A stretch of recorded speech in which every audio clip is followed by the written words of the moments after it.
오늘도 예배드리는 우리 모두에게 부활의 산 소망과 은혜와 평강이 가득 넘치시기를 주의 이름으로 축복합니다. 오늘 우리는 고린도전서 15장의 말씀으로 부활이 왜 사실인지에 대한 그 증거의 말씀을 함께 나누고자 합니다. 오늘 우리 안에는 혹여나 아직 신앙이 처음 시작된 지 오래되지 않으신 분, 아직도 예수님의 부활에 대해서 아직 내 마음에 확신이 없으신 분들도 혹여나 있으리라고 생각됩니다. 그러다 보니 우리는 이 부활의 사실을 세상 가운데 명확하게 그리고 확신 있게 전하는 일에 좀 더디할 때가 있습니다. 더 나아가서 세상 사람들은 이 예수님의 부활에 대해서 마치 신화 속 이야기처럼 생각하고 말하곤 합니다. 신화라고 하면 제우스 신화, 단군 신화와 같이 어떤 신적인 존재가 인간 세상에 역사했던 그런 이야기들, 하지만 허구의 이야기들을 오늘 적고 생각하고 있습니다. 그렇지만 어느 누구도 지금 이 세상에 제우스라는 신이 인간 세상을 주관하고 있다, 다스리고 있다, 관여하고 있다라고 생각하는 사람들은 아마 없을 겁니다. 이처럼 예수님의 부활에 대해서 예수님의 십자가까지는 역사적인 일이니 우리가 받아들이더라도 부활은 아직 모르겠다, 부활은 인정하지 않는다, 부활에 대하여서는 신화같이 그렇게 생각하는 사람들이 많습니다. 그래서 오늘 우리는 이 말씀에 대한 증거와 확실한 사실의 내용을 함께 살펴보므로 우리 안에 먼저 주님에 대한 부활의 확신과 또 이 확신을 가지고 부활을 모르는 자들, 어찌하여 부활이 없다 하는 그 세상 사람들을 향해 주님의 부활을 명백히 증거할 수 있는 주님의 부활의 증인들이 되시기를 소망합니다. 우리는 매일 역사적인 사실의 이야기들을 하루하루 접하고 살아갑니다. 어릴 때는 위인전기 그리고 역사책의 이야기들을 많이 읽습니다. 그렇게 읽었던 위인전기나 역사 이야기를 학교에 가면 이게 사실이다, 이런 일들이 있었다 라는 내용들을 배우게 됩니다. 그러면 내가 알고 있었던 그 위인이 실제했구나, 그리고 그 사람이 이런 일들을 했구나 라는 것을 더 명확하게 믿게 됩니다. 우리가 잘 아는 세종대왕, 한글을 창제했던 것, 우리는 본 적도 들은 적도 직접 그 시대에 살아내지도 않았습니다. 하지만 우리가 이 일에 대해 100% 확신할 수 있는 것은 이 세종대왕이 한글을 만들려 했던 그 목적과 의미를 기록한 책, 그리고 지금 오늘 우리가 쓰고 있는 이 한글, 그때의 모든 정황을 담은 역사적인 기록, 그리고 특별히 우리가 잘 아는 조선 왕조실록, 이런 수많은 내용들의 자료를 통해 우리는 세종대왕이라는 사람을 인식할 수 있고 그분이 한글을 만들었다는 사실을 명확하게 믿을 수 있습니다. 이순신 장군의 이야기도 마찬가지입니다. 이순신 장군을 우리는 알지도 못하고 보지도 못했습니다. 하지만 그분께서 쓴 난중일기, 그리고 우리가 잘 아는 수많은 대첩들의 이야기들이 남아있는 역사적인 사료들, 이런 일을 근거로 심지어는 우리나라뿐 아니라 일본에도 기록되어 있는 장군의 내용들, 이것을 통해 우리는 세계 어느 곳에 가도 우리의 위대한 해군 장군 이순신 장군을 떳떳하게 당당하게, 한 번도 본 적이 없고 나랑 아무런 연관도 없었던 분이지만 우리 역사의 위대한 일을 그은 그 이순신 장군의 이야기를 어느 누구에게도 당당하게 이야기할 수 있습니다. 여러분, 이 사실을 우리가 기억할 때 우리 인간사에 남아있는 이런 역사적인 기록들과 사료들과 이런 것들을 믿는 우리의 마음들이 우리 안에 존재하고 있다는 사실입니다. 그렇다면 인류 역사상 가장 위대한 사건이었던 이 부활에 대해서 우리는 왜 여전히 이 일들에 대해서 우리는 어떻게 믿을 수 있을까요? 이 세상 사람들은 처녀가 잉태해서 아이를 낳았다, 그리고 그 아이가 3일 만에 죽고 살아났다, 이런 일들을 믿을 수가 없습니다. 왜냐하면 우리의 이성으로는 처녀가 어떻게 잉태해서 아들을 낳을 수 있을까? 그리고 그 아들이 어떻게 3일 만에 죽었다가 살아날 수 있을까? 본 적도 없고 경험한 적도 없습니다. 그러다 보니 이런 일들에 대해 예수님의 부활을 마치 앞서 말씀드린 대로 신화처럼 생각할 때가 많습니다. 그래서 세상 사람들은 이 예수님의 부활을 크게 세 가지로 이야기합니다. 마치 예수님이 실제로 죽은 것이 아니라 잠깐 기절했다가 무덤에서 일어났다. 예수님의 무덤은 우리 한국의 무덤처럼 땅에 이렇게 묻히는 게 아니라 돌로 이렇게 막아놓는 큰 돌 동굴 무덤이기에 충분히 가능하다라고 그렇게 이야기들을 합니다. 또 심지어는 제자들이 예수님의 부활을 믿게 하려고 시체를 도난해 갔다, 그리고 혹은 어떤 사람들은 제자들이 집단으로 환상을 보았다. 그렇게까지 이야기들을 합니다. 그래서 예수님의 부활을 안 믿고 싶으니, 예수님의 부활이 사실이 아니니 이런 일들을 우리는 그대로 세상 사람들은 받아들이고 있습니다. 과연 그렇다면 예수님의 부활을 정말 인정할 수 없는 사실들이 있을까? 예수님의 이야기들이 과연 허구의 이야기들일까? 우리가 4가지의 증거를 통해 예수님의 부활이 실제임을 말씀드리려고 합니다. 첫 번째 우리에게 주어진 가장 큰 증거는 바로 지금 여러분들이 들고 있는 성경입니다. 수많은 역사들 가운데 이단이라든지 자신들만의 종교들이 수없이 태어나고 또 수없이 멸망했습니다.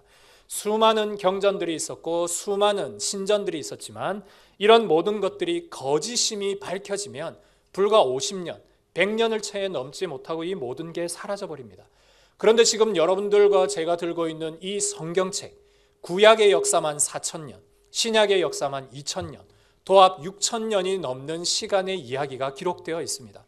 그런데 6,000년이 넘는 시간의 이야기가 기록된 역사의 기록이 아직도 우리에게 들려져 있다라는 이 한 가지 사실만으로도 이 책이 가지고 있는 사실적인 이야기가 얼마나 명백한지를 우리는 성경 자체로 자증할 수 있습니다. 이슬람의 창시자 마호메트, 그리고 불교의 창시자 석가모니, 이분들은 물론 스승님으로는 뛰어난 분들이었는지 모르지만 이분들 자신이 인생의 구원자가 아니었음을 자신 스스로가 말했습니다.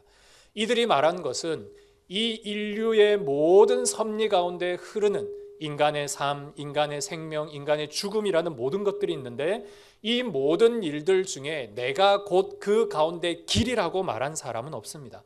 나는 그 인생에 흐르는 수많은 섭리의 길을 가르쳐주는 사람, 그 길을 인도하는 사람이라고 말했을 뿐 내 자신이 구원자요, 내가 죽음을 정복했다, 이런 말을 한 적이 한 번도 없습니다.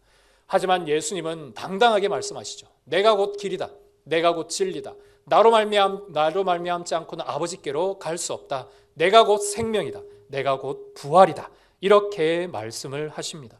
그리고 예수님의 말씀은 그대로 성취되셨죠. 예수님의 부활은 우리의 인생 속에 그대로 나타나셨습니다. 성경이 또한 위대한 사실임을 증명해 주는 이야기는 오른쪽에 있는 그림의 도표와도 같습니다. 인류 역사에서 가장 위대한 역사책이라고 말하는 일리아드 오디세이, 그 책의 사본이 약 600여 개가 있습니다. 600개의 사본, 적지 않은 사본의 개수이죠. 이 600개나 되는 사본의 개수의 오차가 5% 정도입니다. 5%라고 하면 한 100문장 중에 5문장은 약간 다르거나 다른 말이 들어있다라고 우리가 볼 수 있습니다. 그런데 여러분, 신약 성경, 구약도 아닌 신약 성경의 사본이 여러분 몇 개인지 아십니까? 25,000개입니다. 25,000개. 600개에 비해서 수백 배나 많은 권수가 신약 성경의 사본의 권수입니다. 그런데 오차율은 무려 0.5%. 거의 100문장 중에 약 한 반구절 정도, 이 정도의 약간의 차이는 있을 뿐 모든 사본의 내용이 거의 100% 일치하고 있다라는 것을 보게 됩니다. 정확도로 따지면 오디세이보다 8,000배나 높습니다. 여러분, 세상 사람들은 그 오디세이에 대하여서 인류의 위대한 역사의 기록을 담고 있다, 인류가 적은 정말로 위대한 그 사료이다라고 말하지만 성경책 자체가 그 역사책에 8,000배나 넘는 정확도를 가지고 있습니다. 이처럼 우리는 이 성경책을 인류의 역사를 담은 가장 위대한 역사책, 그리고 인류의 구원을 담은 가장 위대한 구원을 기록한 책이라고 우리는 당당히 말할 수 있습니다. 만약 이 책이 거짓이었다면 이미 수백 년 전, 수천 년 전에 사라지고 없었을 것입니다. 그러므로 여러분들에게 예수가 누구냐, 예수가 부활했냐, 예수가 진짜냐 라고 말할 때 여러분 상당히 성경을 여러분들에게 증거로 사용하시기를 바랍니다. 두 번째, 우리가 가질 수 있는 중요한 증거는 바로 빈 무덤과 객관적인 사료들에 대한 이야기입니다. 위대한 영웅의 무덤, 위대한 위인들의 무덤은 오늘도 존재합니다. 여러분, 우리가 가까운 김해를 가도 큰 왕릉들이 있고 경주에 가도 수많은 무덤들이 있고 세계 각국에도 수많은 위인들의 무덤이 여전히 존재합니다. 심지어 예수님의 제자들, 12 제자들의 무덤도 각 세계마다 다 있습니다. 그런데 유일하게 없는 무덤, 그 무덤이 바로 예수님의 무덤입니다. 예수님의 무덤, 로마 군인들이 삼겹으로 싸서 철동같이 지켰던 그 무덤, 무거운 돌을 굴려서 절대 그냥 단순히 몇 명만으로는 굴릴 수 없었던 그 무거운 돌문, 여기에서 시체를 훔쳐간다는 것은 절대 있을 수 없는 일입니다. 만약 훔쳐갔다라면 로마의 군인들의 경비가 아주 아무것도 아니게 된 것입니다. 그러니까 그 당시에 최고의 권력을 자랑하고 있는 이 로마 군들이 지키고 있는 이 무덤이 빈 무덤이 되었다라는 사실, 그리고 이 무덤에 대한 근거, 이 무덤에 대한 기록, 예수님의 부활에 대한 기록이 성경이 아닌 인류 역사에 가장 중요하다고 생각하는 유대 역사의 요세푸스, 그리고 로마 역사의 타키투스, 이 두 사람의 역사책에도 고스란히 기록되어 있습니다. 심지어는 예수님의 이름이 그대로 기록되어 있습니다. 예수스 크리스투스, 예수의 이름이 적혀 있고 그 예수의 죽음에 대해 이야기하고 있으며 그 예수가 부활하자 유대 예루살렘에 큰 소요가 일어나고 심지어 유대 예루살렘의 절반이 예수를 믿는 일이 일어났다. 이게 역사책에 고스란히 기록되어 있습니다. 그러니 성경 외에도 인류의 역사가 예수의 죽음과 예수의 부활과 그로 말미암아 일어났던 수많은 사회 역사를 담고 있기에 우리는 예수님의 빈 무덤과 이런 역사적인 기록들을 통해 예수님의 부활을 당당하게 증거할 수 있습니다. 세 번째 증거는 제자들의 급격한 변화와 여전히 당시에 살아있었던 부활의 증인들입니다. 예수님은 먼저 12명의 제자들에게 예수님의 부활의 모습을 그대로 보여주셨습니다. 문이 잠겨 있었고 병문을 통과해서 예수님이 부활의 모습으로 그대로 오셨죠. 모두 유령인가 생각했지만 예수님의 몸에는 살과 뼈가 그대로 있었습니다. 그래서 창과 못자국을 만졌죠. 그래서 그제서야 제자들이 예수님의 부활을 깨닫습니다. 그리고 500여 형제에게 일시에 나타납니다. 이 일에 대하여서 수많은 사회학자들이 그건 집단 체면이 아니냐, 500명이 그냥 예수님의 부활을 봤다라고 체면적으로 그들이 이야기한 거 아니냐. 그런데 의학적으로 500명이 동시에 체면이 걸려 동일한 현상을 보는 경우는 없다라고 합니다. 그러니까 모든 사회적인 근거를 찾아볼 때에도 예수님의 제자들과 500여 형제의 부활의 이야기들이 그대로 그 당시에 있었고, 심지어는 AD 30년부터 60년까지 사역했던 바울이 기록한 그의 고린도전서에 그 당시에 예수님의 부활을 보았던 500여 형제가 여전히 살아있다. 즉 바울이 신약 성경의 기록을 하며 바울이 복음을 전하는 그 1, 2, 3차 전도 여행 가운데 500여 형제들이 살아있었습니다. 그러니까 이들이 세계 각국을 돌며 바울과 함께 바울이 아닌 지역에 주님의 복음을 여전히 전하고 있었다라는 사실입니다. 그러니까 이런 부활의 증인들이 단순히 한두 명이 아니라 수백 명에 걸쳐서 주님의 부활을 증거했고 그 부활의 영향력이 예루살렘과 유다와 땅끝까지 증거되고 있었던 겁니다. 무엇보다 가장 큰 것은 제자들의 확격한 변화입니다. 이들이 어떻게 조금 전까지 문을 잠그고 예수님 때문에 죽을 위기에 있었던 그들이 어떻게 그 문을 활짝 열고 예루살렘 거리 한복판으로 나갈 수 있습니까? 예수가 그리스도고 예수가 부활하셨고 예수를 믿어야 구원 얻는다라고 어떻게 말할 수 있습니까? 어떻게 성전에 가서 요한과 베드로가 당당하게 주 예수 그리스도를 믿으라, 그리하면 너와 내 집이 구원을 얻을 것이다, 이런 말들을 할 수 있겠습니까? 그 성전에서 기적을 일으키고 예수의 이름을 어떻게 전할 수 있었겠습니까? 이 모든 일이 일어났던 것, 제자들의 모든 변화의 근거에는 예수님의 부활이 없이는 결코 이런 일들이 일어나지 못한다라는 사실입니다. 바울이 어떻게 예수님을 가장 경멸하고 저주했던 사람이 어떻게 주님의 부활의 증인으로, 사도로 쓰임받을 수 있게 될 수 있습니까? 그것도 한두 번이 아니라 자기 평생에 걸쳐 여러분, 예수님의 모든 증인들 모두 주님 앞에 자기의 목숨과 생명을 걸고 주님의 부활을 전했고 또 그렇게 순교를 했습니다. 이게 단순히 거짓 이야기, 이게 단순히 집단 체면 이야기, 이게 단순히 그냥 예수님이 부활했을 것이라는 짐작이었다면 이런 일들은 결코 일어날 수 없었을 것입니다. 이런 순교와 이런 제자들의 변화의 이야기가 여전히 역사의 기록에 있습니다. 이제 네 번째 증거는 기독교를 핍박했던 거대한 로마 제국의 변화와 그 주변의 모든 정세의 변화들입니다. 초대 교회 성도들 수많이 순교했습니다. 보이는 사진에도 있듯이 콜로세움에서 수많은 신자들이 사자밥이 되고 화형을 당하고 십자가형을 당했습니다. 그렇게 극심한 박해 속에 그들이 도망가서 산에 땅굴을 파고 굴을 파서 카타콤에 숨어 그들의 신앙을 유지했습니다. 만약 부활의 신앙이 가짜라면 그들이 왜 순교했고 그들이 왜 끝까지 자기의 신앙을 고수하며 살아내야만 했을까요? 그들이 수백 년에 걸쳐서 부활의 증인이 진짜라고, 부활하신 예수님이 진짜라고 자기의 자녀들에게 어떻게 이야기할 수 있었겠습니까? 이 일이 300년이 지나자 로마에 엄청난 사건이 일어납니다. AD 313년 콘스탄티누스 황제가 로마의 기독교를 받아들입니다. 로마의 기독교는 정식 종교다. 로마의 기독교는 이단 종교가 아니다. 우리의 선대왕들은 이것이 잘못됐다 했지만 이 기독교가 진짜였다. 예수의 부활이 진짜였다라고 인정해 줍니다. 그리고 이어서 테오도시우스 1세, 기독교는 이제부터 로마의 종교다. 로마의 국교다. 이제 나를 비롯해 모든 백성들은 기독교를 믿어라. 예수의 부활을 믿어야 한다. 그렇게 공식 선포를 합니다. 그리고 그 공식 선포된 로마의 기독교가 1400년이 넘도록 이어집니다. 여러분, 이런 놀라운 일들이 어떻게 일어날 수 있을까요? 예수님의 부활이 가짜라면 그 가짜의 믿음을 이 로마 황제와 제국들이 믿을 수 있겠습니까? 심지어 6, 7세기에 가서는 예수님이 죽으신 지 600년 뒤에 유럽 모든 나라들이 예수님을 믿습니다. 그래서 여러분, 유럽 나라들의 국기를 보면 거의 대부분이 십자가가 있습니다. 스위스, 영국, 수많은 나라들이 그 모든 국기에 십자가를 그립니다. 어떻게 이런 일들이 일어날 수 있겠습니까? 예수를 믿지 않고 주님의 부활을 믿지 않는다면, 이 허구요 신화를 믿지 않는다면 결코 그런 일들이 일어날 수 없습니다.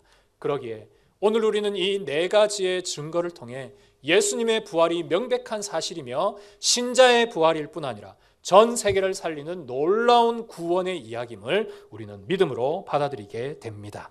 이제 우리가 이 부활을 믿을 때 우리 내면에 어떤 일들이 일어날까요? 예수님을 우리가 믿고 있을 때, 우리가 이 역사적인 사실을 받아들일 때 우리 안에 어떤 유익이 일어날까요? 세 가지의 유익이 일어납니다. 첫 번째, 예수님께서 여러분의 모든 죄를 대속해 주신 그 예수님의 보혈의 공로를 의지함으로 여러분에게는 더 이상 예수를 믿고 주의 부활을 믿을 때 예수 안에서 의로운 존재로 살아가게 됩니다. 예수님이 십자가에서 이런 말씀을 하셨죠. 다 이루었다. 테텔레스타이, 다 이루었다. 이 말은 내가 저들의 모든 죄값을 다 지불했다. paid out. 내가 모든 일들을 다 감당했다라는 것을 의미합니다. 다 이루었다라는 것은 여러분들의 모든 죄값을 예수님이 완벽하게 지불하셨다. 우리가 그것을 믿기에 우리는 더 이상 예수 안에, 예수님을 믿는 믿음 안에 정죄함이 없게 됩니다. 그래서 우리가 천국에 가는 것이죠. 두 번째는 사망의 권세에 매이지 않게 됩니다. 율법의 권세에 매이지 않고 이 사망을 정복한 예수님을 따라 비록 우리의 육신은 이 땅 가운데 묻힐 수는 있지만 우리의 영은 예수님과 함께 영원토록 주님의 부활과 영생에 참여하게 됩니다. 사망을 뛰어넘는 놀라운 권세, 이것이 바로 부활의 권세입니다. 세 번째는 여러분들이 오늘도 마라나타의 신앙, 우리가 아까 찬양했듯이 주님의 다시 오심을 기다리며 살아갈 수 있습니다. 여러분, 만약 주님이 부활하지 않았으면 어떻게 다시 오실 수 있습니까? 주님의 다시 오심을 기다린다라는 것, 주님이 이미 부활하셨고 하늘 위에서 오늘도 다시 오실 날을 기대하고 기다리고 계심을 믿기 때문입니다. 그래서 다시 오실 주님이 이 땅 가운데 재림하실 때 주님께서 이 세상을 완벽하게 통치하시고 완전한 세상으로 변화시켜 갈 것입니다. 우리가 그것을 믿기에 오늘도 부활신앙으로 살아가게 됩니다. 이 세 가지가 바로 여러분들에게 주어진 부활로 말미암아 일어나는 놀라운 은혜의 일들입니다. 이제 마지막으로 여러분들에게 이 부활신앙으로 살아가기를 다짐할 때 우리의 삶에 어떤 좀 다짐과 확신이 있어야 하나? 첫 번째, 견실하여 흔들리지 마시기를 바랍니다. 제가 앞서 말씀드린 대로 서두에 때로는 내가 부활하신 예수님에 대해 아직 잘 모르겠다, 확신하지 못하겠다 라고 하면 우리의 마음은 때로는 어려운 일에 흔들릴 수 있습니다. 문제가 오면 흔들립니다. 교회를 잘 다니고 있는데 뭔가 어려운 문제가 오면 뭔가 교회 가기가 힘들어지고 예수 믿기 어려워지고 그렇게 예수님 앞에 뭔가 시간과 간격을 두게 됩니다. 그것이 부활에 대한 확신이 우리 가운데 적을 때, 떨어질 때 일어나는 일들입니다. 그러므로 오늘 여러분이 부활의 믿음을 확신한다면 우리는 결코 믿음 안에 흔들리지 않게 됩니다. 왜냐하면 죽음을 뛰어넘은 예수님, 어떤 인간의 문제를 뛰어넘은 예수님이 나와 함께 계심을 믿기 때문입니다. 그래서 여러분 언제나 견실하여 흔들리지 마시기를 바랍니다. 그리고 또한 여러분이 이제 부활하신 예수님을 믿는다면 주님의 일에 더욱 힘쓸 수 있는 의지와 용기가 생기게 됩니다. 내가 오늘 죽어도 예수님과 함께 부활하고 오늘 죽어도 예수님과 함께 천국에 있고 내가 사나 죽으나 예수님을 위해 산다면 이제 내가 오늘 무엇을 해야 할까가 확실해집니다. 그러면 더 주의 일에 힘쓰게 되고 주님을 위한 열심을 가지고 주께서 맡겨주신 일에 더욱 봉사하며 하나님 나라 일에 힘을 쓰게 되어 있습니다. 이것이 바로 부활의 신앙인 줄 믿습니다. 또한 여러분들이 믿음으로 사탄을 대적하고 영적인 모든 일에 승리를 하게 됩니다. 그러므로 여러분들이 할 수 있는 모든 일에 부활의 증인으로 살아갈 때 우리의 믿음이 단단해지고 우리의 사역이 강해지며 여러분들의 모든 신앙의 일들이 더욱더 굳건해질 것입니다. 그래서 이 시간 여러분 자신을 놓고 함께 믿음으로 이렇게 선포해 보겠습니다. 다 함께 따라하겠습니다. 예수 그리스도는 다시 살아나셨습니다. 예수 그리스도는 부활하셨습니다. 이 부활의 신앙을 살아가는 저와 여러분들이 되시기를 주의 이름으로 축복합니다. 말씀을 마무리하면서 여러분들에게 사진 한 장과 영상 하나를 보여드리려고 합니다. 여러분 이 그림은 무려 400년 전 1634년 렘브란트라는 대단히 유명한 화가가 그린 그림입니다. 여러분이 그림을 보면 대략 그림의 제목이 떠오르리라 생각합니다. 바로 도마의 의심입니다. 도마의 의심. 의심의 대명사, 의심의 제자하면 우리는 늘 도마를 떠올립니다. 도마는 예수님의 모든 행적에 항상 생각했습니다. 이성적으로 생각하고 이성적으로 판단해서 이게 일어날까? 오병이어가 일어날까? 예수님의 기적이 일어날까? 예수님의 부활이 일어날까? 이렇게 늘 의심했습니다. 내게 예수님의 부활 모습을 보여주지 않으면 난 절대 안 믿을 거야 라고 말했던 의심 많은 제자가 도마였습니다. 그런데 이 도마가 예수님이 부활하신 모습으로 나타나시자 예수님이 직접 자기의 몸을 들어 올리시죠. 그리고 이 몸은 가짜가 아니다. 여기에 뚫려 있는 창자국은 가짜가 아니다. 만져봐라. 진짜로 만집니다. 그러자 이 의심의 제자인 도마가 어떻게 바뀌냐면 확신의 제자로 바뀝니다. 의심이 아닌 확신의 제자로 바뀝니다.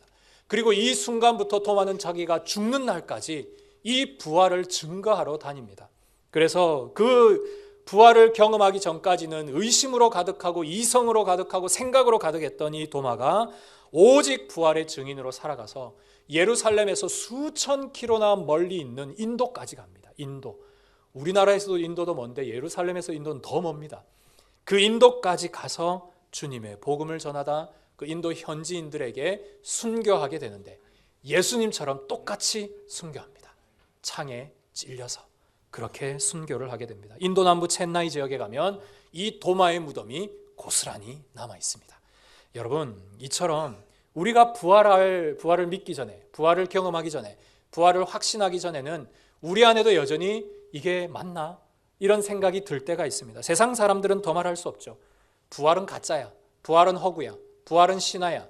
이렇게 말합니다. 하지만 부활하신 예수님을 우리가 만날 때에 그 부활하신 예수님의 창자국을 우리가 만지는 순간 우리의 모든 의심은 변하여 확신이 되고 여러분들 안에 있는 모든 두려움이 변하여 용기로 변하게 됩니다. 그러면 여러분 내면 속에 생명이 살아 움직이기 시작하며 주님의 부활의 증인으로 살 수 있는 은혜가 일어나게 됩니다. 성도 여러분, 오늘 예수님이 여러분에게 원하는 것이 무엇일까요? 2000년 전 예수님이 12 제자에게 원하셨던 것이 동일하게 오늘 예수님이 우리에게 원하시는 겁니다. 12 제자에게 왜 부활의 모습을 보여주셨습니까? 너희도 나의 부활을 전해라. 이 부활을 경험한 12 제자 다 부활의 증인이 되죠. 그리고 다 순교합니다. 한 명도 예외 없이 순교합니다. 그리고 부활을 끝까지 평생 증거하다가 살아갑니다. 동일한 사명이 우리에게도 있는 줄 압니다. 오늘 우리가 부활을 믿는다면, 부활을 확신한다면 우리에게 주어진 사명, 내 평생의 사명, 한순간이 아닌 내 일생을 살아야 되는 유명한 사명은 바로 부활의 증인입니다. 여러분들에게 영상 하나를 보여드리며 오늘 우리가 함께 말씀을 정리하고자 합니다.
여러분, 교회는 영혼의 구조선입니다.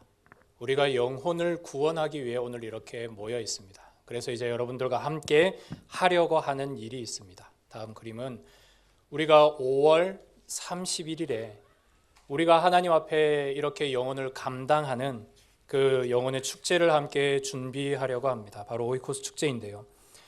이제부터 여러분들이 해야 할 일이 있습니다. 이제 남아있는 2달의 시간 동안 여러분들이 유일하게 집중해야 할 일은 바로 이 영혼들을 위해 기도하는 일입니다. 이번 한 주간 동안 여러분, 지금까지 내 중요한 기도의 제목 다 있을 겁니다. 그런데 그거 잠깐만 미루시고요. 이번 한 주간 여러분 아침부터 저녁 늦게까지, 새벽까지 여러분들이 해야 할 유일한 기도가 있는데, 그것은 바로 하나님 나에게 구원할 5명의 영혼을 주십시오 라는 기도입니다. 5명의 영혼.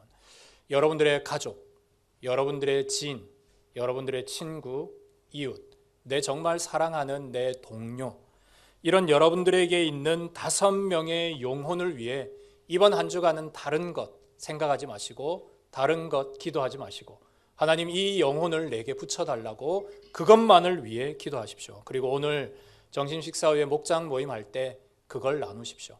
내게 있는 5명의 영혼, 혹 이 창원 땅에 혹 없더라도, 안 계시더라도, 혹 멀리 저기 다른 시도나 서울에 있더라도 내게 이 가까운 지역에 오이코스가 없다면 그분들의 이름도 괜찮습니다. 오늘 이제 우리가 해야 할 일은 기도입니다. 영혼을 위한 기도. 여러분 2달 동안 한 영혼을 위해 기도해 보신 적 있으십니까? 하루도 빠짐없이? 2달 동안 한 영혼을 위해 하루도 빠짐없이 기도해 보신 적 있으십니까? 그거 하려고 합니다. 그래서 5명의 영혼을 작정하십시오. 하나님 이 영혼 달라고 하나님 앞에 기도하시고, 여러분들의 머리에 떠오르는 1순위부터 5번째까지의 영혼을 위해 기도하시고, 우리가 다음 주에 이 5명의 영혼을 적고 하나님 앞에 봉헌하려고 합니다. 한 분도 예외가 없습니다. 왜냐하면 이번만큼 우리에게 중요한 기회가 없기 때문입니다. 오늘 하나님께서 우리 반송제일교회 공동체에 주신 아주 중요한 기회입니다. 이건 여러분들에게 힘들게 하려고 하는, 어렵게 하려고 하는, 예전에 해도 안 됐는데, 이런 여러분들에게 또 한 번의 의무감을 주려고 하는 그런 행사가 절대 아닙니다. 여러분들의 영혼 속에 하나님께서 부활의 증인의 책임을 주셨고, 그 부활의 증인으로서 우리를 살게 하실 때에 우리가 해야 할 가장 중요한 이 시대의 일이 영혼을 살려내는 일이기 때문이고, 그 일을 위해 여러분들이 기도해야만 이 일을 시작할 수 있기 때문입니다. 그래서 여러분, 딴 것 아니고 2달 동안 우리가 이 5명 영혼 놓고 기도할 겁니다. 그리고 다음 주에 여러분 이 5명의 영혼을 하나님 앞에 드릴 겁니다. 하나님, 이번 한 주간 동안 영혼들 떠올려지게 하십시오. 정말로 한 영혼도 여러분이 쓰실 분이 없다면 내게 해를 끼친 사람까지도 한번 써보십시오. 하나님, 그분 용서하는 마음으로 하나님, 내가 이 영혼을 드립니다. 이 영혼 예수 믿게 해주십시오. 우리가 기도해 보아야 되지 않겠습니까? 그래서 여러분들의 가장 사랑하는 사람 5명을 작정하시고, 이제 우리가 이 2달 동안 무슨 일을 할 거냐, 이 기도한 5명 중에 정말로 하나님 앞에 이 말씀의 초대 자리에 올 수 있는 3명에게 우리가 할 수 있는 최선을 다해, 지금까지 우리가 어쩌면 100%의 전도의 일을 했다면 이제 여러분들이 이번에는 200%를 해야 합니다. 200%를 하셔야 되고, 200%를 통해 이들이 올 수 있도록 우리의 모든 인생의 최선을 다해야 합니다.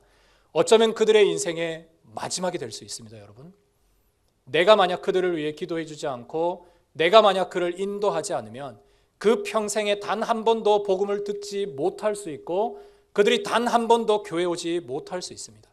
내가 아니면. 그래서 하나님이 여러분을 불러주셨고 그 영혼을 맡겨주셨습니다. 그래서 그 3명의 영혼에게 내가 내 인생에 정말 진액을 뺄 수 있는 전도를 한번 해보자.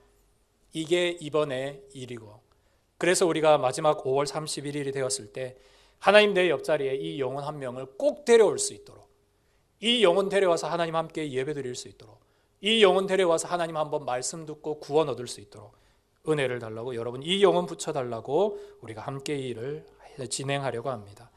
그냥 이게 단순한 프로그램, 단순한 교회 행사, 여러분 절대 그렇게 생각하지 마시고, 여러분들이 할 수 있는 인생 최대의 전도이고 그들이 들을 수 있는 인생 마지막 전도라고 생각해 주십시오. 그래야 우리에게 간절함이 있고 우리가 끈질기게 매달릴 수 있고 그들의 영혼을 애달픔으로 바라볼 수 있습니다. 여러분, 이거 우리가 하려고 합니다. 하나님이 저에게 주신 한 가지 확신이 있는데요, 이번만큼은 다르리라는 확신이 있습니다. 우리가 예전에 해보지 않았습니까? 목사님 예전에 해봤어요. 예번에 했는데 안 됐어요. 예번에 했는데 조금밖에 안 왔어요. 우리 이런 거 다 내려놓고요, 오늘 주님께서 내 부활의 주인이라는 사실을 기억하고 주님께서 이 땅 가운데 우리에게 맡겨주신 사명이 영혼 구원이라는 것을 여러분들이 동의하신다면 이 일에 함께해 주시기를 부탁드립니다. 그리고 오늘 목장 모임 하실 때 다른 거 안 하셔도 됩니다. 다른 교제 안 하셔도 돼요. 이거 하십시오. 그리고 이번 8번의 목장 모임 속에 이 모든 일들에 집중을 하셔서 우리가 한 영혼을 구원해 보시기를 바랍니다. 여전히 물에 빠져 있는데 내가 그들을 언제까지 방치하겠습니까? 그들이 지금 숨을 헐떡이고 있는데 내가 언제까지 내 영혼의 구조선은 타고 있고 그들은 물에 빠져 있는 걸 지켜보시고 방관만 하시겠습니까? 오늘 이 일에 간절함을 달라고, 하나님 때로는 내가 말도 잘 못하는데 한번 용기를 달라고 기도해 보십시오. 주님은 마땅히 여러분들에게 능력과 힘 다 주실 줄 믿습니다. 그래서 이 일에 우리가 함께 동참해 주셔서 우리 목장 모임을 통해 우리 목장의 배가 되는 오이코스 전도축제에 놀라운 일들이 우리 가운데 일어나기를 소망합니다. 이 시간 우리가 함께 기도하기를 원합니다. 먼저는 우리가 주님의 부활의 증인으로 하나님 앞에 오늘 받은 말씀과 주님의 부활의 증거들을 기억하며 우리 안에 먼저 하나님을 사랑하는 마음, 주님의 증거와 주님의 부활에 대한 확신을 가지고 오늘도 우리에게 맡겨주신 영혼들을 위해 나아갈 수 있도록 은혜를 달라고, 하나님 5월 31일 오이코스 축제에 하나님의 놀라운 성령의 기름 부으심과 영혼 구원의 역사가 일어나게 해달라고 이 시간 함께 기도하겠습니다.